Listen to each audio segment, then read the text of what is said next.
નમસ્કાર મિત્રો, અખંડ ગુજરાત યુટ્યુબ ચેનલમાં તમારું હાર્દિક સ્વાગત છે।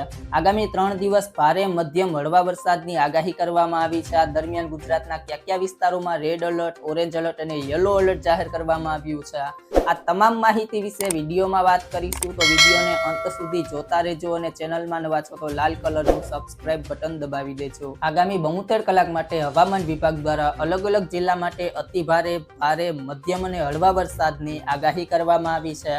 સૌરાષ્ટ્રના અનેક જિલ્લાનો સમાવેશ થાય છે। કચ્છ, દ્વારકા, પોરબંદર, જૂનાગઢ જિલ્લામાં ઓરેન્જ એલર્ટ જાહેર કરવામાં આવ્યું છે।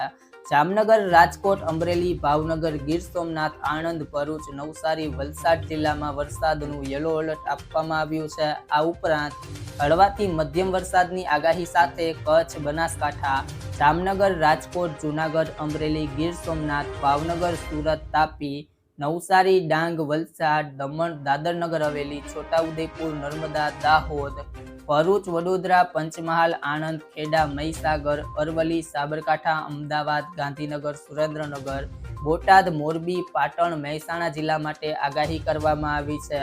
બંગાળની ખાડીમાં રચાયેલી સિસ્ટમને કારણે નેતૃત્વ ચોમાસું મજબૂત બન્યું છે। ગુજરાતમાં ચોમાસું બેઠે ત્યારથી જ ધોધમાર વરસાદ વરસી રહ્યો છે, ત્યારે હજુ પણ આગામી 4 દિવસ માટે ભારે વરસાદની આગાહી કરવામાં આવી છે। શરૂઆતના 10 દિવસમાં જ સિઝનનો 25% વરસાદ વરસી ચૂક્યો છે। સતત વરસાદના કારણે 11 ડેમો છલકાયા છે, અન્ય 20 ડેમો 80 થી 99% ભરાઈ જતા એલર્ટ કરાયા છે। ઉપરાંત 11 ડેમોમાં 70% થી વધુ સંગ્રહ હોવાને કારણે સતત નિરીક્ષણ કરવામાં આવી રહ્યું છે।